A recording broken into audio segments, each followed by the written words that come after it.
What's up, everybody? Joe White here, Private Whitey, for those of you who are Soldiers of Shoot fans. AC called me Private Whitey today, so I guess that's sticking around. Private Whitey. We're still out here in Michigan. I just walked over to a little restaurant they have in the Midwest called Culver's. Get a shot of that right there, Culver's.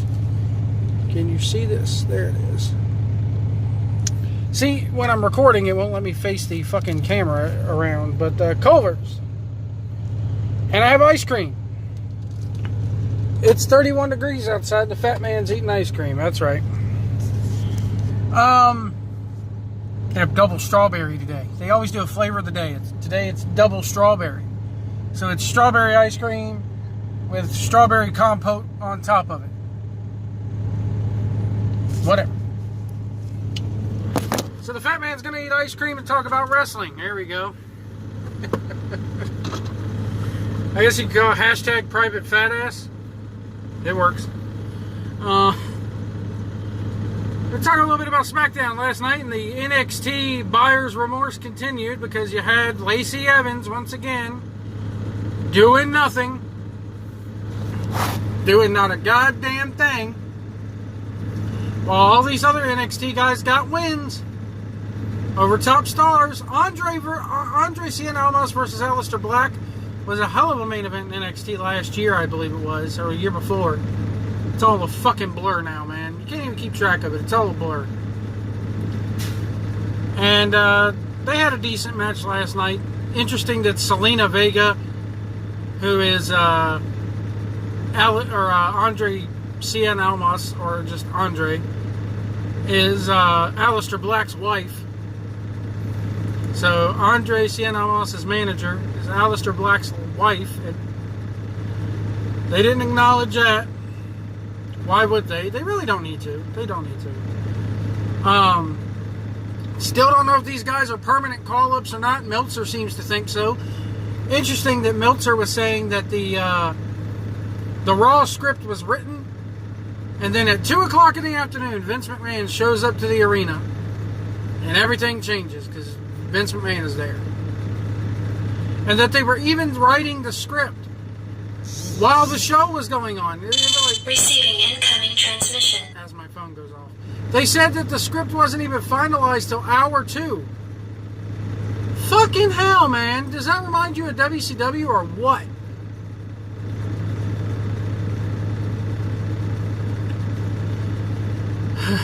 Kofi Kingston apparently is getting the title shot at Fastlane. He's not going to win.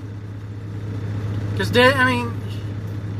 Meltzer's floating around people like Batista, Bray Wyatt, Kurt Angle, Undertaker, could be Daniel Bryan opponents. Apparently Vince McMahon is so emotionally butthurt over the Undertaker thing, about Undertaker showing up on the Starcast. Hello, Conrad Fatass. I know, it takes one to know one, but says the guy eating ice cream in 31 degree weather in the middle of Detroit, Michigan. It's pretty fucking good.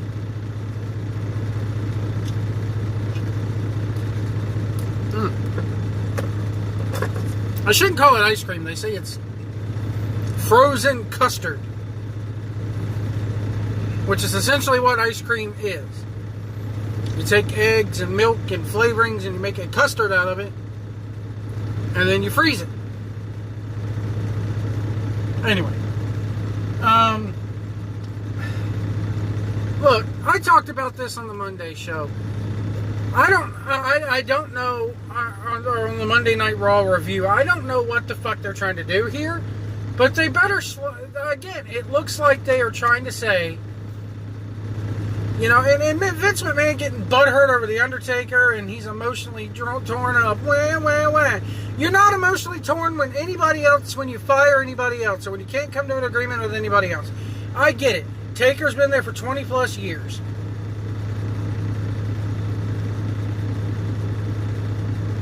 Coming up on 30 years. 2021 will be 30 years since the Undertaker debuted. Way to make me feel old. I was 6 when The Undertaker debuted. Jesus Christ. Anyway. If you're that... I mean, it just don't make no sense. Oh, Vince McMahon's butthurt over it. It's affecting his work emotionally. Man. He didn't like that he showed up on StarCast. Yeah, I betrayed you, man. You guys know how I feel about the whole StarCast thing anyway. I'm not going to get into that. Conrad Thompson and whoever else is with him on this, whether it be Cody and the Bucks or not, they're ripping people off. I don't agree with it here.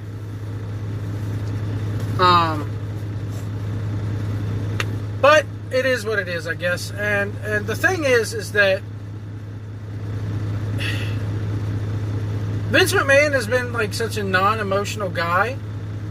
It's time for him to go, man. It's time for him to retire. When you have a full show written, and the rumor was that Vince wanted, or the writers wanted, Finn versus Ricochet on Raw, but they didn't want Ricochet to lose, and it's babyface versus babyface. But yet you have heel versus heel in the revival versus DIY, and you job out your tag team champions. How does that make any sense?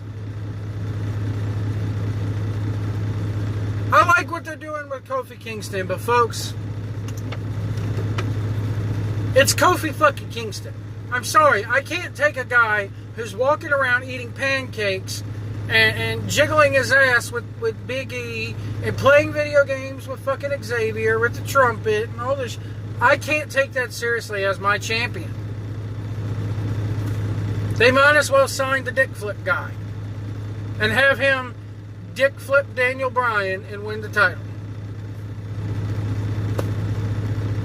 You know, which is the worst of two evils? I think they're about the same. Throwing pancakes, and we're going to have an olive branch of pancakes because we got this 6-man tag. Which I like the concept of the 6-man tag, but that's something that you should be doing to build the chamber match, not after. Why not have Shane McMahon just come out there and go, hey, after Kofi's impressive showing on Smackdown last week, and then after his impressive showing at the Chamber pay-per-view, we've decided that he should be next in line for the WWE title. So therefore, at Fastlane, it's going to be Kofi Kingston versus Daniel Bryan. And by the way, the New Day and Eric Rowan, they're banned from ringside. But then, of course, that leaves WWE to fucking do what they always do and botch the booking up, because then they just have Harper come in. See how I fucking called their shit without them even doing it? I guarantee you that was one of the ideas. But no, they do the 6-man and then they name Kofi, and it's like, well, okay. That works too, I guess. I was listening to a little bit, I haven't finished it yet, of AC's little rant on Smackdown, and he's right. Right now, we don't know what the main event of WrestleMania is. I mean, we know that Lesnar and Rollins are fighting each other, and that could be probably the main event. Should it be the last match on the card? No. The women should headline this year. But it is what it is. It's only going to get worse, guys. I've been saying it for 10 damn years. It's going to get worse before it ever gets better. And last night was just... And I usually like Smackdown. And I like the show. I like the wrestling on the show. Again, it's not the workers' fault here. It's the booking. Vince McMahon comes in at 2 o'clock in the afternoon and just... We're going to rewrite it.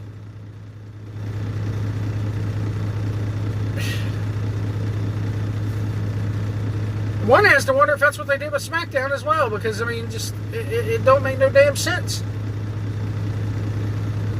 They job out the bar, made the bar look like shit. Utter shit. And then, the mandatory rematch thing is gone, but, oh, you're a McMahon, you can fucking do it.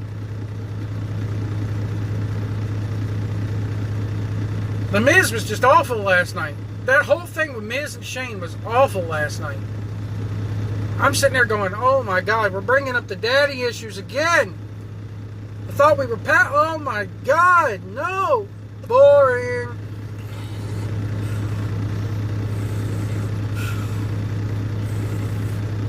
That's what I was doing during that segment.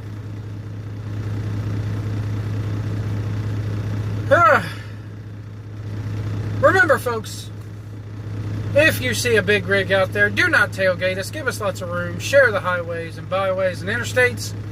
If you can't see our mirrors, we can't see you. And remember, we'll see you down the road.